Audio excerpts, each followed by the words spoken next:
Hello! Ahoy! Welcome to this special bonus episode of Bottom of the Stream with Adam and Nick. My name is Adam. My name's Nick. Welcome aboard. Nick's on holiday. Oh, yeah, I am. Well, you're not at the minute, but you're going on holiday. Yeah.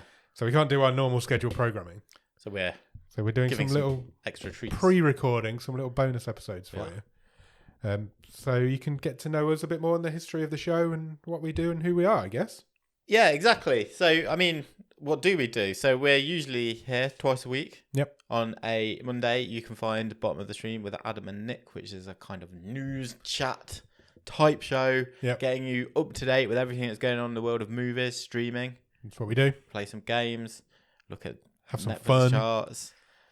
All that sort of stuff. That's available anywhere you can find your podcast. Yep. It's also available on YouTube as a video show. Yes. And then on Thursdays, we have our movie show. Yes. Which is what we started off doing. Yep. That is Bottom of the Stream. That is Bottom of the Stream. We are on a never-ending quest to find hidden gems of movies at the bottom of the Netflix or Amazon Prime stream. We do. We basically look for movies that nobody's ever seen before, nobody's ever heard of, or that we think nobody's ever heard of. We watch them. We do a whole episode on them. We let you know if they're any good, and then we put them in a stream table. Yeah. And let you know which is the best of the best and the worst of the worst. So far, each season has sort of been 25 episodes. Yep. And we end up with a table, 25 movies. Yes, indeed. From best to worst. We've done 10 seasons. We're currently about midway through season 11. We're getting there, yeah. We're getting there, getting up for it. So, yeah, there's lots of history to the show. You've loads of stuff you can go and watch and catch up on if you've not seen us before, if you've never heard of us before. So what we're going to do in this little bonus episode, obviously we've just mentioned we do stream tables. Yep. We've now got 10 stream tables. We have. So we're going to rank in order of what we think are the 10 from the number ones of those stream tables. Yes. We're going to put them in their own little table to make them the best of the best. The top 10 table toppers. Top 10 table toppers. That's a great name for the episode. Sure. Disclaimer. Yep. They are not necessarily the best 10 movies we have watched on the show. No, there is that also caveat. Because there are definitely movies that are better than some of these. That didn't win the stream table, but maybe better than a movie that did win the stream table in another season. Yes. So or in their own season, maybe. Possibly. In retrospect, are some movies at number 2 or 3 better than what ended up winning? We ain't going back and changing tables. So these 10 movies were the 10 table winners. Yes. So we'll go through both of our 10s first. Yeah. Then our 9s, then our 8s, and we'll see where we agree. Yeah. If we agree on anything, we'll kiss. Okay, cool. What, like if 1 to 10 is exactly the same? No, if any of the 10 or the 9 or the 8. Oh, right. No, that feels like that could happen. Yeah, we're not kissing. Not again. If they're all 10 are the same, I will be surprised. That's a second bonus episode. Yeah, that will be behind the paywall. So, out of our top 10s, what have you got in your 10th position, Nick? My 10th best table topper. Yep, out of 10. So the worst of the best. Yeah, is The Lost Patient. Okay, me too. Which was from season 10. It was. So the 10th film is the 10th in the table. Yeah, it's season 10. I think is established as possibly the worst season we've done in terms of quality of movies. Yeah. I mean, what we didn't say at the start is we don't pick the movies; they are randomly chosen. Absolutely. So we have a long list to choose that movies can be chosen from. Which are randomizer. But we have a randomizer that chooses the movie that we watch every week. Yeah. With the exception of if you are a Patreon, then you have one wild card to play each season. Yes. In which case you can choose the movie for us. Also, and Nick get a wild card. But The Lost Patient was a French movie. It was. It was a kid who couldn't remember his involvement or not. Yep. In a horrific series of crimes that had happened. Yep. In the home, and it was fine. It was a bit TV movie. It's the worst movie in this list of 10. It's easily the worst movie. I would say by a good amount as well. Yes, I think so. I think it just happened to be the best of a bad bunch in season 10. I think, and there's a number of films that could have won. Did have some good performances in it. Yeah, the main guy in it's really good. Yeah, it was twists you'd see coming a mile away. Yeah. There was a couple of affecting scenes, like when we actually remembered with him what had happened what the crime was and what his involvement was. It was a really well shot, well done scene. But this, for me, it's an out of these 10 films, 10. it's an easy 10. Yeah. Okay, we'll move on. What is your 9th? In 9th, I have got The Decline. Okay, I have got See You Yesterday. Okay. So, do you want to talk about yours first? Or? The Decline was like kind of the snow set survival thriller, wasn't Yes. it? Where a group of people had gone to an outward bound course in survivalist camp. Yes, it was. I can't remember. Forgive me if this was like Sweden or Norway. It was one of those. Yeah, it was one of those. And the guy running this thing was essentially a crazy guy. Yeah. And ended up hunting down all his students. Yeah, because there was an accidental murder. Yeah. He wanted to cover it up, and then they did. But the nice thing about The Decline was the person who we had been following as the lead of this movie basically gets murdered 2/3 in. Yeah, he's not there. He's not there at the end. Yeah, and this then becomes it's a real shocking moment as well because Yes. you don't expect it, and he's just shot in the head all of a sudden out of nowhere. And it then flips, and we follow this one of the women who was on the survivalist course, and she is then this. This character grows through the movie. Yeah. This strong action lead. It's got good action. It looks great. It's set in, like I say, it's set in the wastelands of Scandinavia. Yeah. I enjoyed it. Some would say that it won the whole season on that one twist of losing our main character. That we really were surprised by that. I know it's a trope that happens, but not in bottom of the stream movies. No, it doesn't happen. It's something we'd never seen before on the show, and it really surprised us and stuck with us. Yeah. And some people would say that is the reason why it won the whole thing. Yeah, for that one. Good gimmick. Good gimmick. I chose See You Yesterday as my number 9. Okay. See You Yesterday won season 3. It's a time travel movie about two kids who season 3 is a long time ago. Oh, we'll spoil all of these, by the way. Yeah, 100%. As we already have the done. episodes are all out there.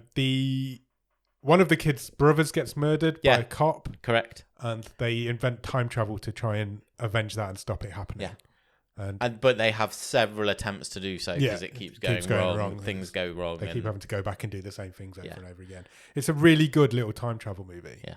It's not quite good enough. It's not better than most of the films on this list, but it's a kids. Is it a kids' film? It's a young adults film. It's a young adults film because it does deal with police racism, brutality, all that sort of stuff. Yeah, but in a fun time travel setting. Yeah, I thought it was a really good little. Yeah, film. It was. What's your number 8? See You Yesterday. And mine's The Decline. There you go. There you go. Let's skip through number 8 really quickly. What's your number 7? In 7th place, I have Wheelman. Wheelman. Okay. Wheelman. I've got Villains in 7. Okay. So do you want to do Wheelman first? Wheelman was very much a one-man show. Yes, it was. It was Frank Grillo and a car. Yeah, he's a driver of a car and trying to get away from something. He's being sent on. He's being sent on various missions. This is like Grand Theft Auto almost. You know, he's got to drop off a ransom to save he needs to save his daughter, and he's mixed up in this sort of. It's all set on one night. Yeah, it's basically Frank Grillo driving a car around. The other characters on the phone. There is a climactic sort of chase action scene in a multi-story car park at the end, but it's just it's taut, tense. Yeah, and again, just was I think it came in and topped the table right at the end of. It was the last film of the season 7. It was it absolutely snatched victory. Yeah, and it's on the curve. It's maybe not a great movie, but it was. I think it was.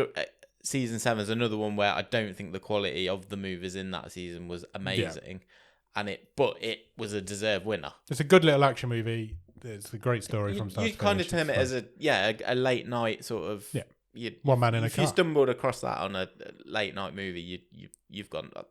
That's really surprised me how good a time I've had. Once we're in the car as a viewer, we never leave the car, do we? Yeah.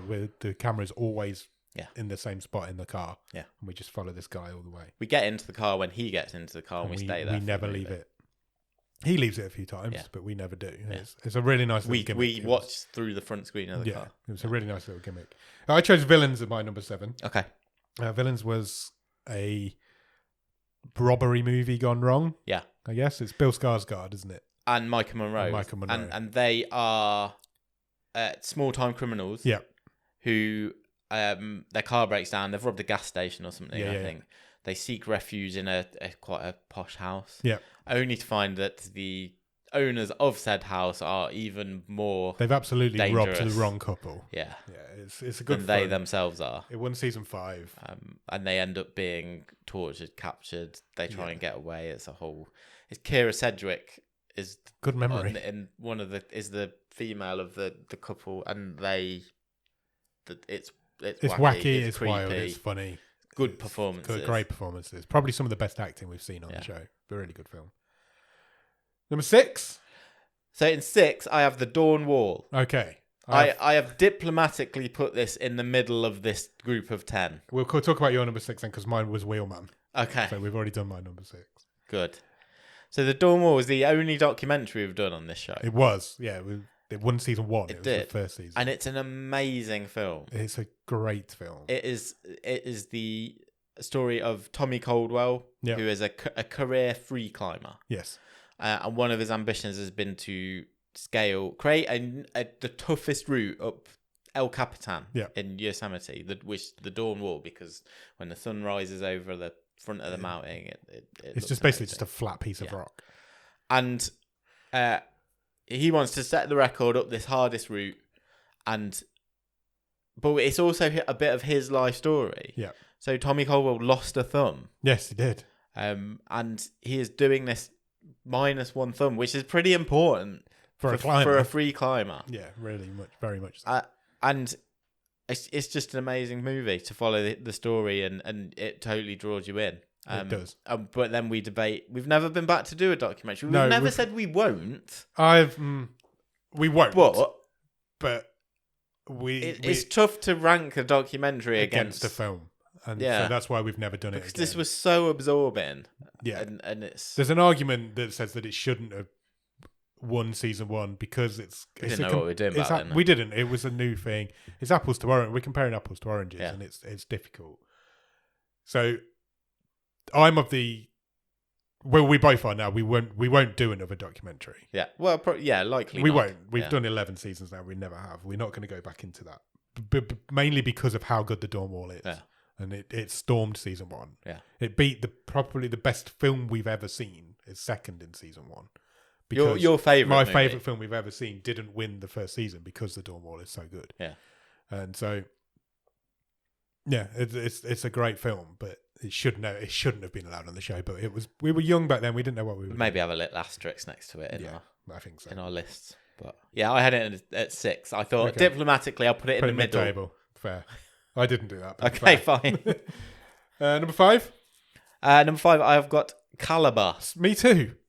What a weird coincidence. Which was kind of a bit default for me. Yeah. Because this was kind of the movie that I was like, it sits there because this sounds really obvious, but in my brain, like, it's nowhere near as good as the 4 above it, but it's a bit better, it's better than the ones below. It kind of just fell into this place when I was making this list. Yeah. If I remember rightly, it was a wildcard pick. It was our patron Sam.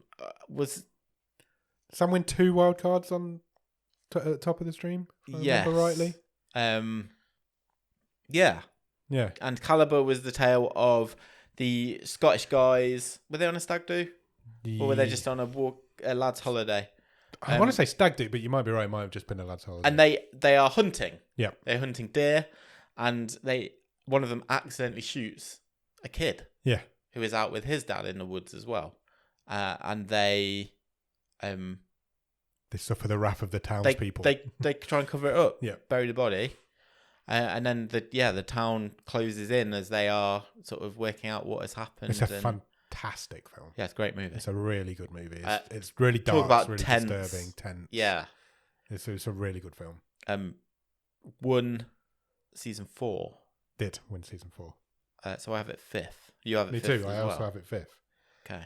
4th, I have Villains. Okay. Which we've talked about. I have Apostle. Oh, okay. So that's my 4th. It's just a really gritty, dark, dirty. I would think it's dirty, film. Muddy. Yeah. Horror movie, but a realistic horror movie. Yeah. Was this a wild card as well? Yeah, I think these were Sam's both of these. Two times he's won. Yeah, they were. And Apostle it's set on an island off the coast of Wales. Yeah. And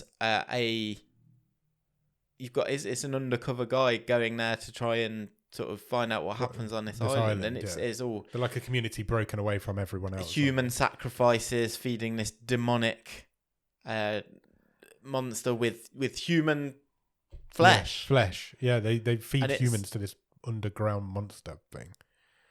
It's so weird. It's dirty. It's gritty. It's horrible. Michael Sheen's in it as kind of the leader of the cult, and it's a horrible movie. It is, but it's a great movie. Yeah, it's a horribly great movie. It's violent, gory. Yeah. You know, they put that woman on like the torture rack, and There's one point they're literally mincing flesh, aren't they? And to feed this, they've got people on stretch racks and all sorts. And then the end's really good as well. It ends really nicely, and it's a really good film. Number 3. Number 3, I have Hush. Okay, interesting. I have The Dawn Wall at number 3. Okay. So why Hush at 3? Just because I prefer 2 more movies. Okay, fair.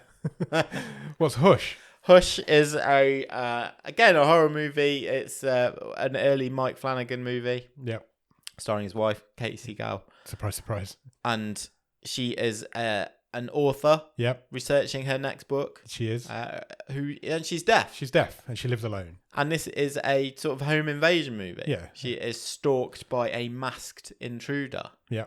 And we sort of flip between her point of view, his point of view. You know, again, the mask of this guy comes off with half an hour to go. Yeah. And she's trying to, keep him at bay. And we for a lot of the time, we hear no sound in this movie as well. And it's again tough from her perspective. Tense. It's a standard movie in that you have seen the storyline before. Yeah. But it has got a new twist on it. It has done so well.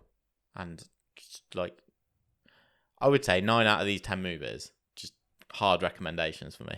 And this is right up there. Yeah, right 100%. She's also writing the book, or she's reading or writing Midnight Mass. Yes. Which is big. She's the author. The character is the author of Midnight Mass, which became Mike Flanagan's hit Netflix TV show. So that kind of spins off from Hush. Yeah. It's great. I absolutely love Hush. I think it's a wonderful film. What do you have at number 2? In second place, I have from season 9, Blood and Gold. I also have Blood and Gold at number 2, which should reveal to you my number 1. Oh, well, it will also mine. Yes. But Blood and Gold is, I think, for sheer balls to the walls fun. Yeah, this is one of the most fun movies we've ever watched. Yes, agreed. It is just a World War II action / martial arts movie. Yeah. It's like a bit of comedy in there. It's great. It's kind of it's got a bit of Inglourious Basterds on it. Yes. About it, but took to the next level in terms of the action. Yeah. You know, the like kung fu. Yeah. And it's all about this search for this rumored Jewish gold, just right at the end of World War II. Yeah. So you've got this sort of these Nazi stragglers looking for it, and they end up fighting the local villagers who may or may not know where this is. Yeah. So much great action scenes. Yeah, really good. It's quite dark in places as well. It's quite comic in some places, quite dark in others. That was a wild card as well, I believe. No. Was it not? It was nearly my wild card. I thought it was Alex's wild card. I was going to play. I was torn between 2. Oh, okay. And then this came out of the randomizer. Oh, okay. I thought it was Alex's wild card. No, I don't think it was. Okay. This was so close to being my number 1. Right. Like really close to being my number 1. It's really close. That's definitely up there. Yeah. Definitely. It won season 9. So what is your number 1? It's Apostle. Okay, interesting. I just thought in terms of the whole package, how much I enjoyed it, the cinematography, the directing, the set design. I just think with everything taken into account, how invested I was, I think it's it might not be my favourite of all time that we've seen on the show, but I think it's out of the top 10 series. Of the That's fair. Table winners, I've got this at the top. Okay. I've got Hush at the top of mine. Yeah. I don't think to anybody's surprise. I don't think I'd ever even heard of Mike Flanagan before we've seen Hush. And since then, he's like becoming my favourite director. Well, he's made his name on Netflix. He 100% has made his name on Netflix, and by making Stephen King adaptations, which sways him in my direction. He's got The Dark Tower. That's coming soon. Wow. I'm excited. He's also got The Life of Chuck, which is coming soon, has. which I read whilst I was on holiday. Okay. Isn't as good as I remember, so it'd be interesting to see what the film turns out like. He has signed a long-term deal with Amazon. Yes, he has. So he did a lot of work for Netflix. He did stepped away from his Netflix. He did The Haunting of Hill House, Bly Manor, Midnight Mass, which is one of the best things Netflix has ever produced, in my opinion. Riveting. As a slow burn, so but again, horrific. It's just a great show. Yeah, really good show. And now you say as he's signed up for Amazon. Yeah. So we'll see if he does anything with the Dark Tower. But Hush, honestly, if you've not seen Hush or Apostle or any of these 10 films, they're all great. You could argue The Lost Patient isn't great. It's fine. A good film. It's fine. I just think there's a significant gap between that and the other 9 movies on this list. Yeah, there is. There are gaps between the others, but that is the biggest gap. I think I'd recommend watching all of those movies. Yeah. But obviously, if you've not seen Hush, go out and watch Hush. 100%. It's incredible. Yeah, it's a great movie. It's a great movie. I just think The Lost Patient feels like the most sort of TV movie on that list. Yeah. Albeit well plotted, tightly written, good performances. Yeah. So, I enjoyed that. I did as well. So, how easy or difficult did you find to put them into an order? Difficult, I think. I mean, some of them are better than others. Some of them are easily like they go there, that goes there, that goes there. But it's difficult to pick between things like Apostle and Caliber and Wheelman. They're all really good movies, but they're right mid-table for me. And it was difficult to know which order to put them in. But my number 1 and my number 10 were set at the start. I find it fairly easy. It was a bit of a toss of the coin on number 1 and number 2. Yes. Fair. For me. Okay. But yeah, my top 3, Apostle, Blood and Gold, Hush, just amazing movies. Yeah. My top 3 are Dawnwall, Blood and Gold, Hush. Yeah. And you could argue that Dawnwall shouldn't be there at all. It's fine. So I respect what you did with it. So awesome. Well, that's that done. Shall we just say? Yeah. Keep your eyes open. Because we'll have another one of these coming soon. Yeah. But for the worst 10 we've ever done. Exactly. So we've picked the bottom of the stream tables. Yeah. We don't know when that episode's going to come, but it's going to drop at some point. And we'll let you know what we think the best of the worst and the worst of the worst is. Exactly. So we'll go from there. Yeah. Cool. Thank you for watching. Like, subscribe, do whatever you can. Click the bell, do all of that sort of stuff. If you're not watching and you're listening, then subscribe, do some comments, write a review, do whatever you can. And thank you for being here for us. And we've got loads more stuff coming in the next few weeks. Cheers. Bye.